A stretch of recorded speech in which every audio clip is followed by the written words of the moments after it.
4, Afena, Guyane.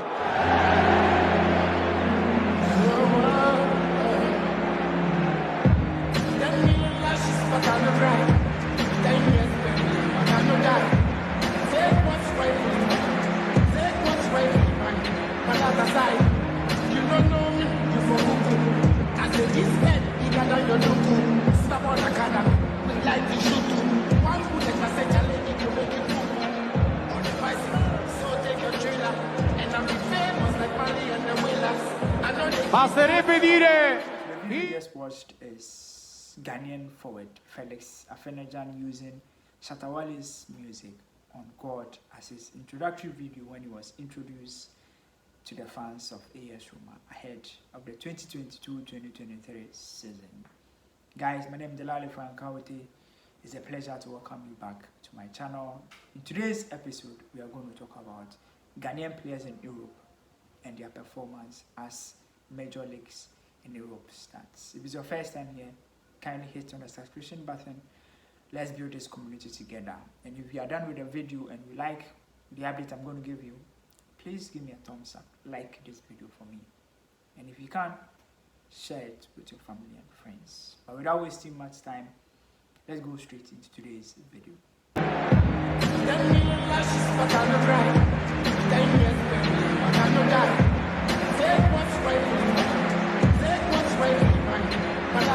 So European football has started.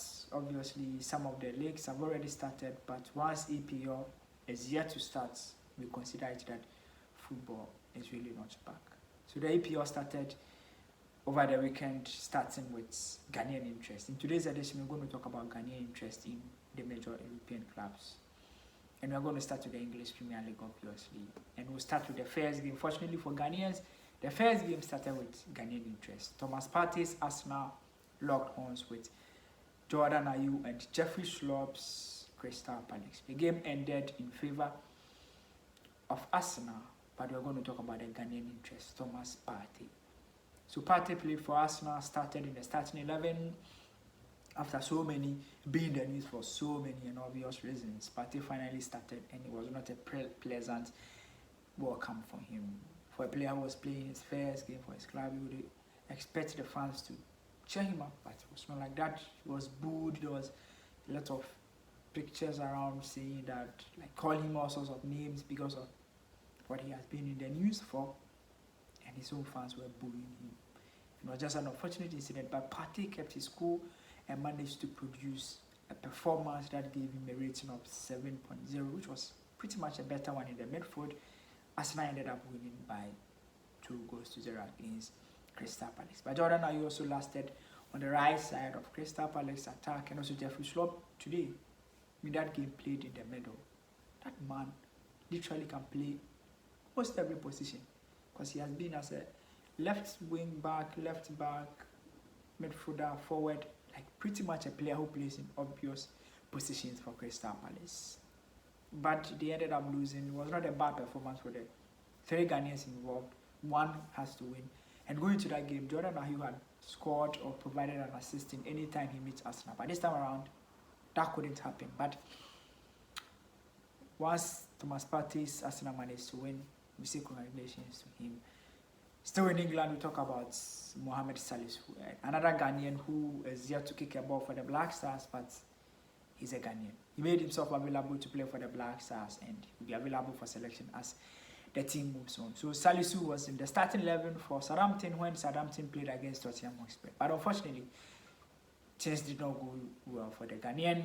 He ended up scoring an own goal, but one thing is that Southampton were already losing the game before he scored that own goal. I think they were down by 2-1 before his goal made it 3 for Tottenham Hotspur. But Salisu was literally clearing the ball and made an error that every defender could easily make, and his side ended up losing. But I think after the game, his head coach said he was not a great performer that day, which is true, because if you check the back 3 of Southampton, he was the player with the least rating, with 5.0 rating, which was pretty much not a good one. The entire Southampton team was not good, but the Ghanaian did not have a good day. But it doesn't mean he's a bad player, obviously. He isn't. He's a great talent, and everybody would look at him and say that he's a player who's good. One bad day against Tottenham Hotspur doesn't mean that they're a bad player. The next one in the English Premier League, I think maybe the last Ghanaian in the English Premier League that I can talk about is Tariq Lamptey. He also made himself available to play for the Black Stars, so now he's part of the Ghanaian players abroad.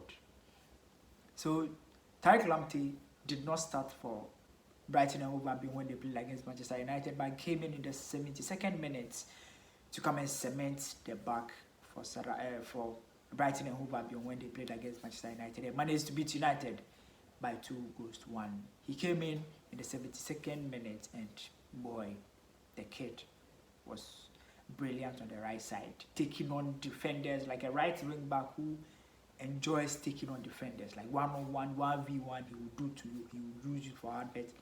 And that's the kind of player you need, like a modern day right back, a right full back who is not scared of taking on defenders, not scared of making the runs on the right. He came in, cemented the right side and bossed Manchester United, helped his team to beat United in their opening game by 2-1. That is a great one, and congratulations to the Ghanaians. It's important because you're in a World Cup here to get your players playing that highest level and go all the way to help. In England, but in the lower tier, we're going to talk about Ghanaian goalkeeper Jojo Walcott. So Walcott was in the post for Charlton when they played against Derby County. He kept clean sheets, and goalkeepers is always important to keep a clean sheet. So he kept a clean sheet against Derby County and made some brilliant saves when they played.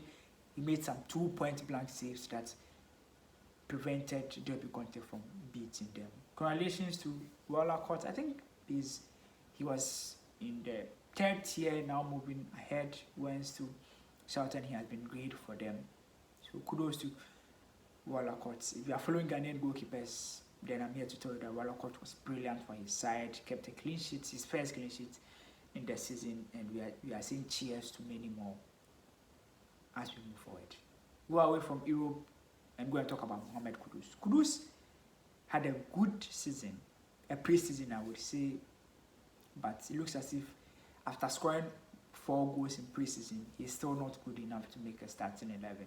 He came in to play only 3 minutes when Ayas played their first game, and I think after the game, Kudus was not happy with it. He went on social media to send purely a cryptic message, a message that clearly tells that the kid is not happy being a bench warmer. He's a talent that he expects. He wants to play. He wants to be on the pitch, have fun, and play among his friends. And it's not as if he's also a bad player. Kudus was not happy. Went on social media to make some few allegations, but they are quotes from music, so he would say that. And I think others were making a few, and he said he's someone who makes references to music every day. So why should people be worried about that? But it's clearly obvious that the kid is not happy. Is it time for him to move on? There's been multiple reports that Tottenham Hotspur wants to sign him. What do you think? Is it time for him to move on? Let me know in the comment section. If you ask for my opinion, I think maybe he should stick around for one season and see what happens in the next season. The season is still young, anything can happen. But now at this moment that Eric Ten Hag is bringing everybody from Ajax, maybe United can get a starting 11. But for Tottenham, can he really get a chance to play? Time will tell. Another Ghanaian that we're going to talk about is Joseph Pinstel, who plays for Genk. Joseph Pinstel played for Genk in their game, and guess what? The man was on fire, scored 2 goals, and ended up winning the man of the match. Clearly tells you that the Ghanaians in Europe are doing brilliant. It is a World Cup season, so if you get the opportunity, if you are lucky enough to get Ghanaian players playing regular time for their clubs and putting up such a high performance, guys, then you always obviously has to be happy for the Ghanaians. So we're going to say congratulations to all the Ghanaians. We talk about Walcott, we talk about Joseph Pinstel, we talk about Thomas Partey, Jordan Ayew for Crystal Palace, Jeffrey Schlupp, and any other Ghanaian player that you can think of.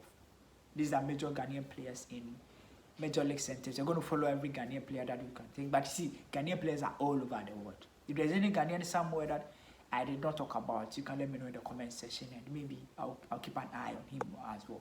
So this is something we're going to do every weekend or every week. We're going to review Ghanaian players and their performance, who was our top performer, and then who needs proper improvements. If you ask me for my top performer, I'll give it to Joseph Pinstel. He ended up winning the man of the match, clearly. All the Ghanaians, he's the only player who won the man of the match. And then we'll be hoping to get more playing time for our Ghanaians in Europe and always make sure that those guys are excelling. So until we meet again, my name is Delali Frankauti. If you like what we did here, please subscribe for me and like. But until we meet again, my name is Delali Frankauti. Bye-bye for now.